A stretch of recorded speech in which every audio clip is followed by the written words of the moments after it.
APIs or third-party APIs you have integrated? So actually, the backend developer provide the APIs is like in our project, if you want any patient's information, all the patients related information, they give will give the URL, endpoint, and request method. What is the request method? What is the response type? So he will provide. So based on that, we will integrate using the fetch sometimes, and sometimes we use the Access library. So using that, we are Tell me scenarios why you choose to use Fetch and why you choose to use Axios. So fetch generally, if you use the if you want to get the data generally from any backend URLs, we use the fetch.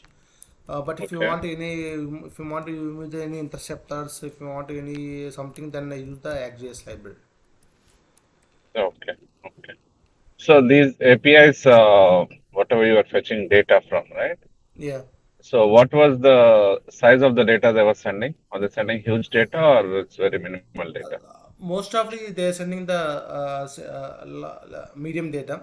Sometimes if they want the for example want the full information of the hospital, then they will get them all the JSON object with the nested objects. So Okay. it's give the some large data at that time. So let's say, will there be a problem if I send an object with almost say 50 MB of data? Okay. Do you see any challenges with that? So we are getting they send the total 50 MB of data from the backend. Correct. Yes. Then I will go with the regex management systems to catch the data, to get the data from the single store. So I use the regex concept. Okay. Okay.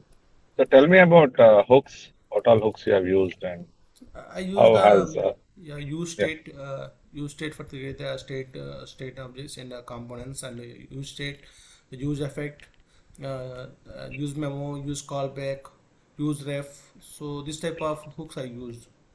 Tell me about use memo. What did you use it for and how did you So use it? use memo is to memorize the value, to memorize the any particular value. We use the use memo.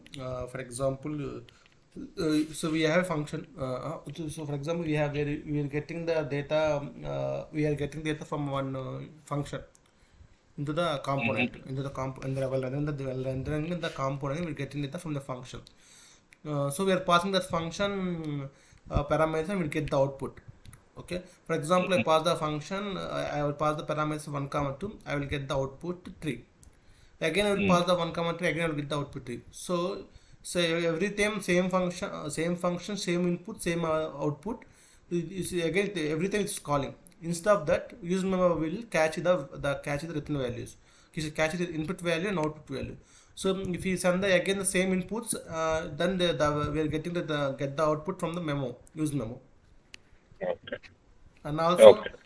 to stop the re-rendering of the components, everything we use the use memo. Yeah.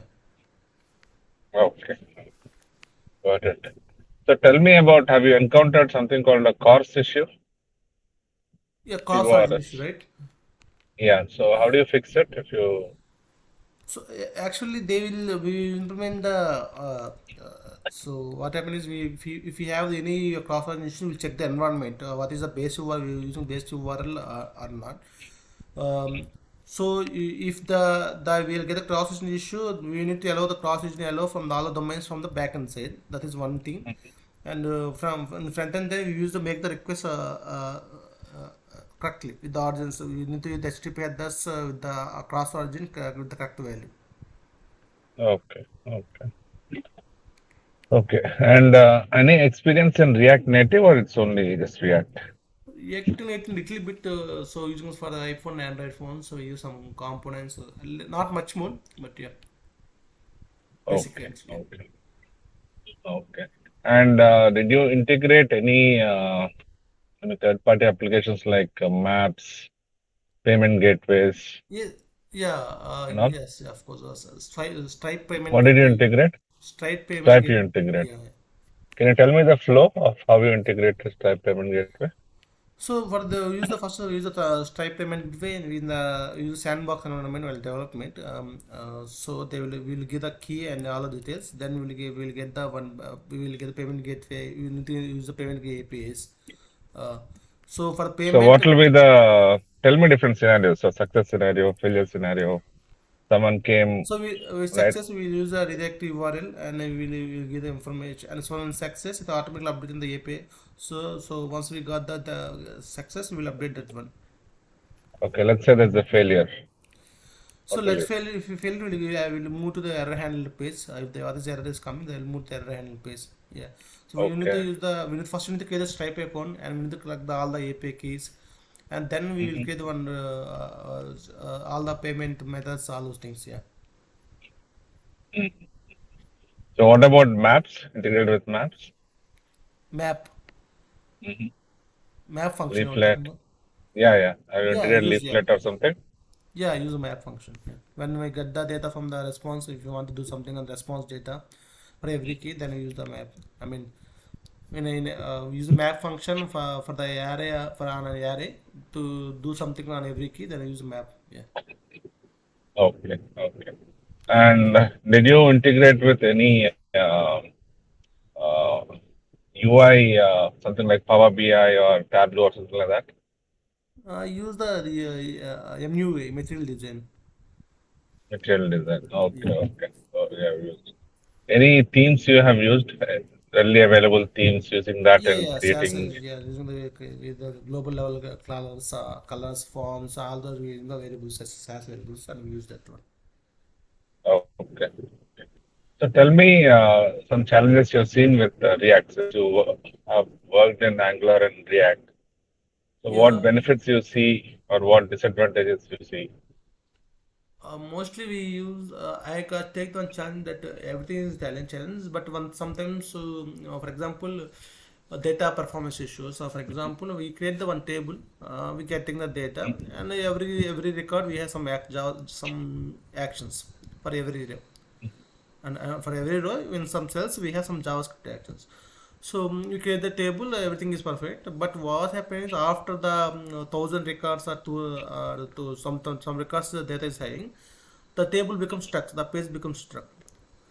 So at the time I Okay, don't this know is why. in React or this is in Angular Generally, or both? generally In general. yeah, same thing happen. Okay, then We face in the React also. Same thing, it's okay, reactive problem. okay. So what we observe is, we analyze that we take the challenge. So what happen we observe is, so we are adding the events for every cell in every row. So if the rows are increasing, so most of the events are listeners. Event results are attached. Then automatically page becomes true. Hmm. Instead of that, we use the event delegation. Not event delegation. We need to use the that event at the global level. We need to instead of the every row and obviously use the global level. Mm-hmm. Otherwise, we use the React portal sometimes. Yeah. Okay, got it. And your current project, how big is your team and how many people are there? How many? Team size. Hello. How many people are Yeah, in the we team? actually the startup company. We have around the Yeah. total team, and I mean total company team around 100 plus. Compared to my UA team is UA team. We have the front end offshore team. We have the 5 plus, and back end team we have the 5 plus. Okay. And we have So the you said you back use Tableau. Yeah, yeah. you use Git for your source code or something else? We have the using Bitbucket, and using the Git repository. We can use all the Bitbucket, right? dialect. Yeah. Okay. Got it. Okay, man. So I think that's pretty much what I'm said. So thanks for your time. And I'll update Shivangi and she'll reach out to you. Okay. Yeah, sure. Thanks. Yeah.